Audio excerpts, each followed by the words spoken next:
dan definisinya adalah sama dengan yang terdapat pada permen sebelumnya, yaitu penjaminan dan perlindungan keselamatan dan kesehatan tenaga kerja.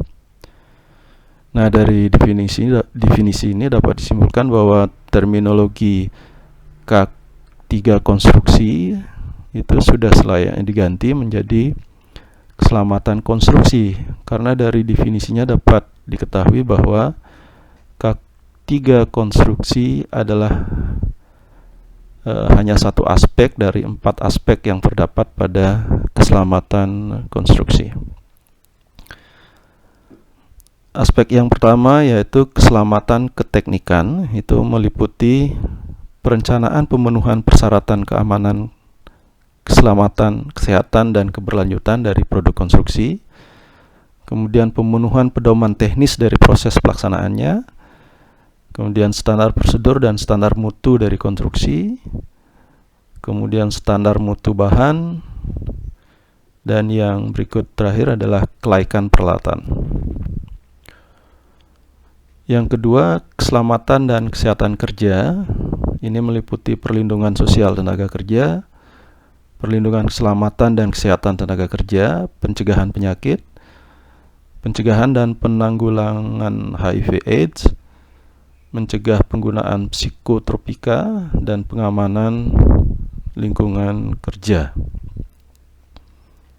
Yang ketiga adalah keselamatan publik, meliputi pemenuhan terhadap standar kesehatan publik, pencegahan kecelakaan kerja berdampak ke masyarakat, kemudian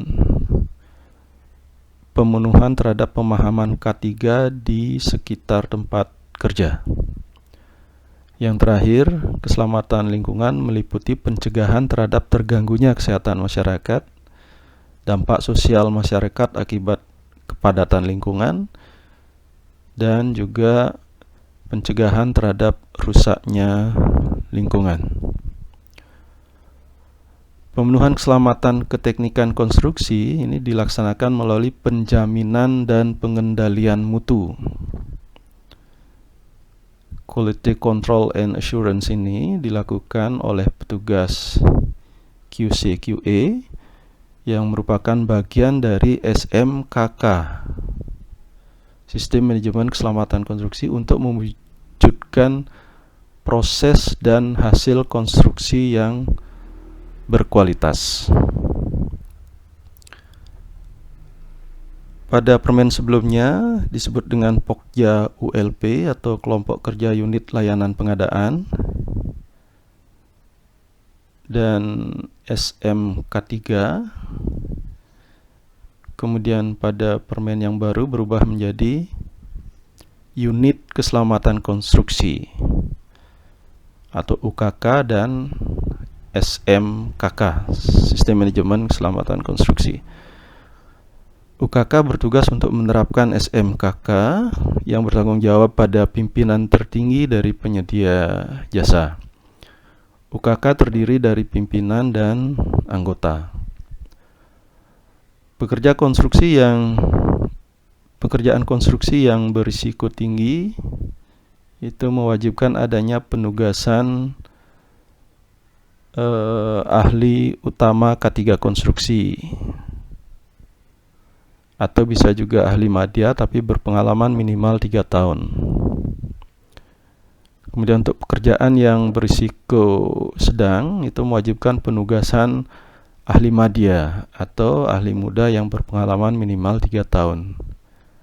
Dan pekerjaan konstruksi dengan risiko kecil itu mewajibkan adanya penugasan ahli muda atau petugas keselamatan konstruksi.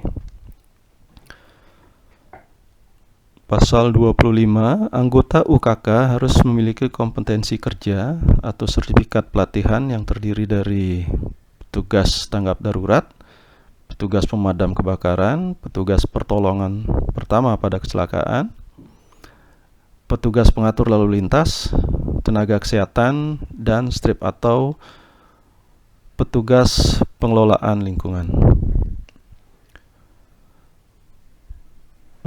Pada permen sebelumnya disebut dengan RK3K, Rencana K3 kontrak itu adalah dokumen lengkap rencana penyelenggaraan SMK3, sekarang diganti dengan RKK, Rencana Keselamatan Konstruksi, yaitu dokumen lengkap perencanaan sistem manajemen keselamatan konstruksi.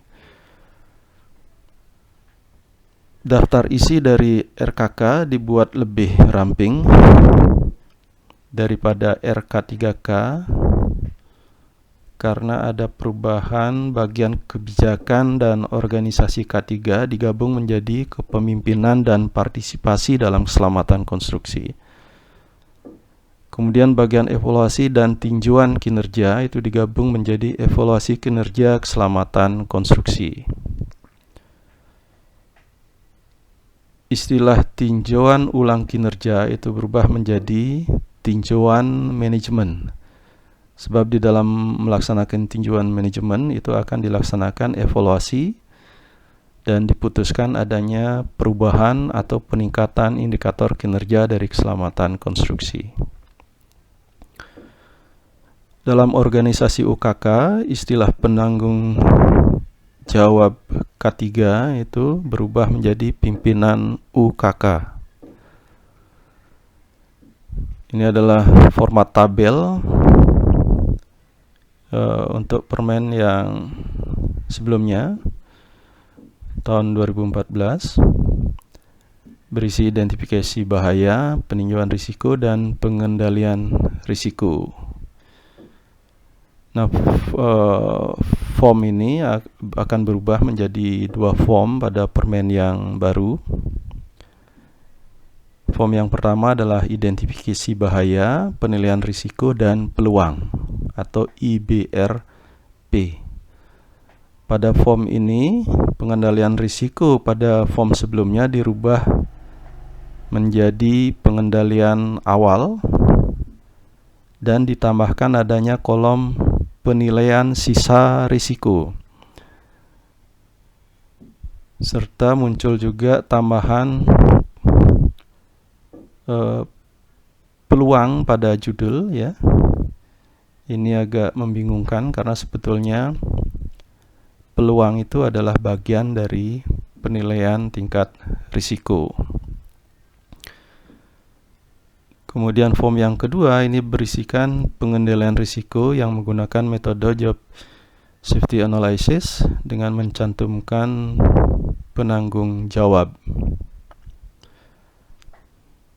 Kemudian berikutnya pada permen nomor 5 tahun 2014, tabel sasaran dan program K3 ini dipisah lagi menjadi 2 tabel, yaitu sasaran dan program umum serta tabel sasaran dan program khusus.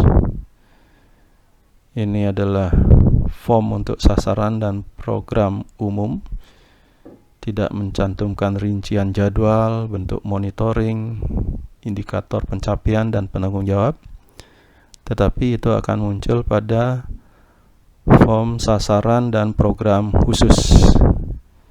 Form ini diturunkan dari tabel identifikasi bahaya, penilaian risiko, dan peluang dengan mencantumkan detail jadwal, bentuk monitoring, indikator pencapaian, dan penanggung jawab. Sampai di sini dulu, nanti kita akan lanjutkan lagi pada bagian berikutnya. Terima kasih.